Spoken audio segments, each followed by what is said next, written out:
Here's a fun little plot twist nobody warned us about. Depression doesn't just make you sad. It turns you into a full-time historian of your own life. Like, suddenly you're sitting there at 2 a.m., rewatching every dumb decision you made since age 12, as if Netflix ran out of shows and said, "Here, binge watch your regrets instead." And the guilt? Oh, that's the bonus feature.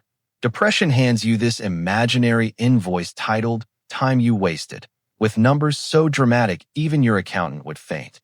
But what if I told you that your brain is lying to you about the lost years? And what if you're not actually behind it all?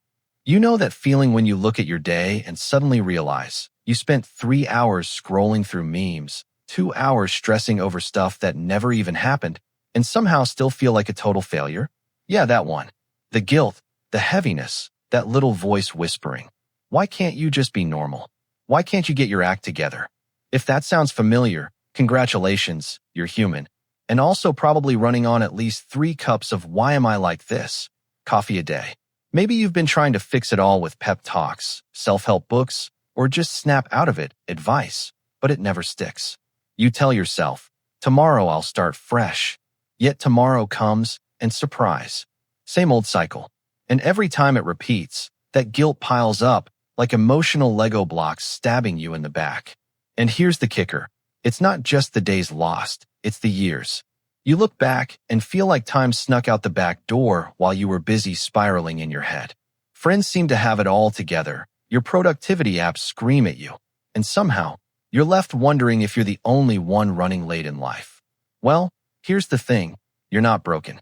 You're not lazy. And you're definitely not alone. The guilt you feel? It's real. But more importantly, it's not a life sentence. In this video, we're going to unpack why this happens, why all the "just cheer up" advice fails, and most importantly, how you can stop letting guilt steal your time and your peace of mind. Alright, so here's the thing most people do when they feel that gnawing guilt and weight of lost time. They panic. And when people panic, they do what humans do best. They try the obvious solutions. You know the ones. Step 1. I'll just push harder. Suddenly, your to-do list looks like the script for a Marvel movie. You're waking up at 5 a.m., chugging coffee like it's a life elixir, and somehow expecting that one heroic morning to magically erase months or years of mental fog. Spoiler alert, it doesn't. Instead, you just end up exhausted, frustrated, and more convinced that your brain is plotting against you. Step 2. I'll just ignore it. Ah yes, classic avoidance. Pretend the guilt isn't there. Throw yourself into work, binge watch a show, eat that extra slice of cake, until the guilt comes back with a vengeance. And when it does, it's not subtle. It's like your brain hired a marching band just to remind you of all the time you wasted. Step 3. I'll just think my way out of it. This is where people spiral into endless self-analysis. Why am I like this? What did I do wrong? Could I have done better? You go down the rabbit hole of regret, ruminating on past mistakes like a detective obsessed with a case that's already closed. Congratulations, you've officially become your own worst enemy. And here's the irony. All these strategies, push harder, ignore it, overthink it, sound reasonable, but they actually backfire. Pushing harder leads to burnout. Ignoring it makes the guilt fester. Overthinking? Well, that's basically a mental treadmill with no exit. It's like trying to clean a muddy floor with a leaf blower. Lots of effort, zero results, and a big mess to clean up afterward. Most advice fails because it treats the symptoms, the guilt, the regret, the lost time, without addressing the root of the problem. And that's why so many people feel stuck, frustrated, and convinced that this is just who I am. But here's the good news. There's a smarter way, and it doesn't involve punishing yourself or waiting for a magic aha moment. Before we dive deeper, let's get real for a second. Why do we even care so much about guilt, lost time, and feeling behind? It's not just about checking off a to-do list or looking productive on Instagram. At its core, what we really want is freedom. Freedom from that nagging voice in our head, freedom to feel proud of our choices, and freedom to live a life that actually feels like ours. Most of the guilt you feel comes from an unmet expectation, either from yourself or what you think others expect of you. You want to matter. You want to grow. You want to feel like your time counts for something meaningful. That's it. Simple, but powerful. Here's the catch. Chasing improvement without understanding this goal is like trying to drive to Paris with a GPS set to somewhere in France. You'll move, sure, but you'll probably end up frustrated and lost.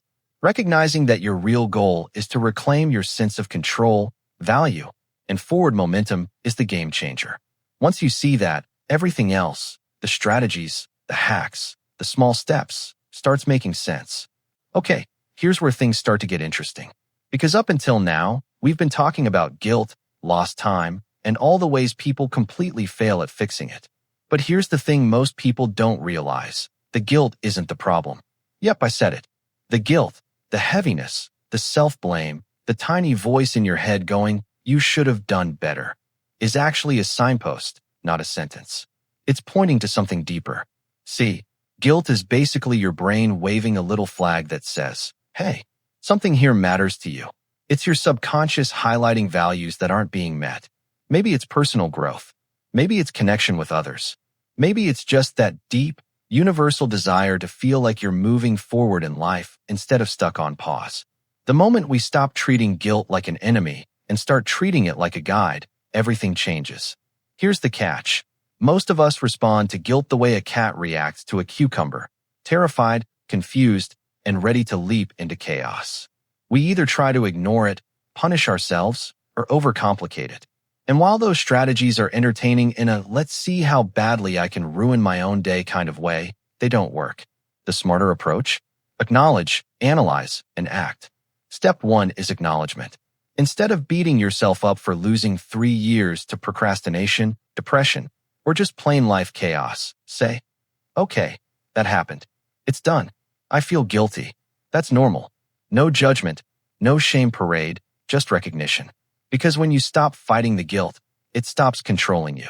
Think of it like a storm. You can't stop the rain, but you can carry an umbrella. That's acknowledgement. Step 2 is analysis, but not in the boring, overthinking, spiraling way. This is the constructive brain hack version. Ask yourself, what patterns cause this guilt? What triggers me to procrastinate? When do I feel most overwhelmed? Write it down. Literally, not just in your head. Seeing it on paper makes it less of a ghost haunting your brain and more of a puzzle you can solve. And puzzles?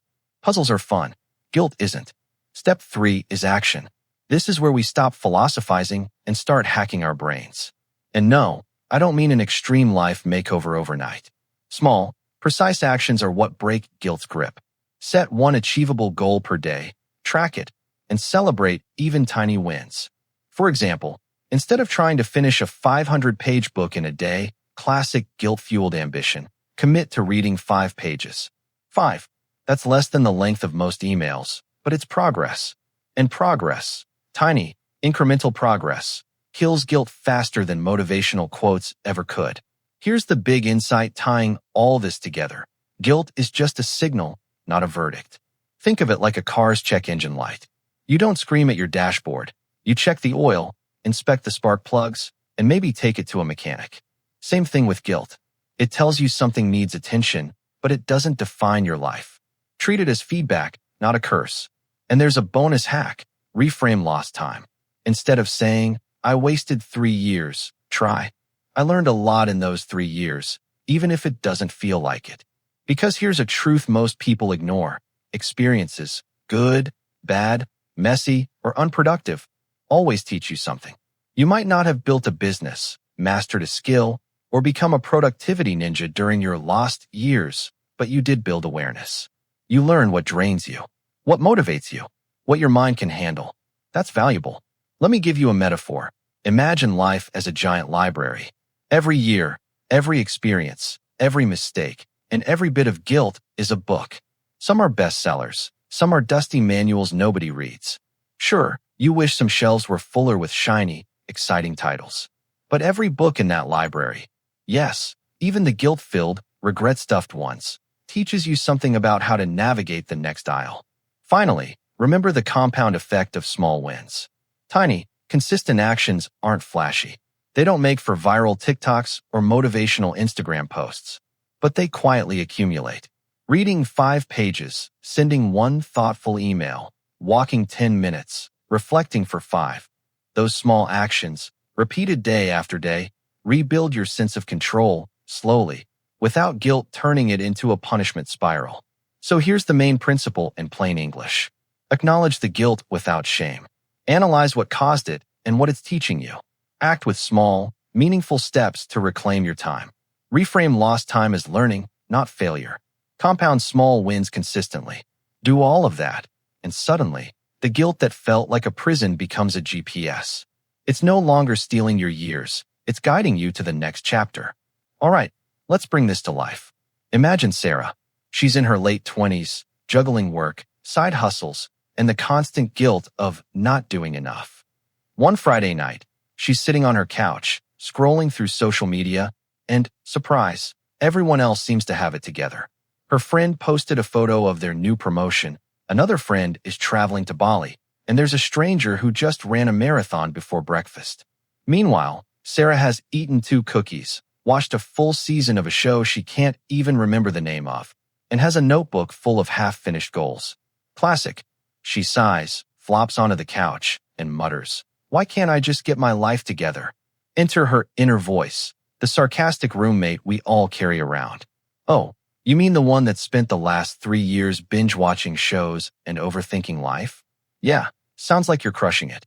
Sarah laughs a little because, well, it's true. But here's where the magic happens. Instead of spiraling, she decides to try something different. She grabs her notebook and writes down one small thing she can do tonight. Organize her workspace. That's it. Not the whole house, not a full career pivot, just one tiny corner. While tidying up, she finds a half-written project plan from 6 months ago. Normally, that would make her feel guilty, but today she thinks, I can pick this up tomorrow. No shame, no beating herself up, just a gentle, noted, we'll continue later. Then, she sets a timer for 5 minutes and actually reads a few pages of a book she bought months ago. 5 minutes. That's all. But as she closes the book, she feels lighter. That nagging guilt? It's still there, whispering, but now it's quieter. Instead of paralyzing her, it's nudging her like, hey, progress is progress, even if it's tiny. By the end of the night, Sarah isn't suddenly a productivity ninja or a motivational speaker. She's just Sarah, but she feels something she hasn't in a while, in control.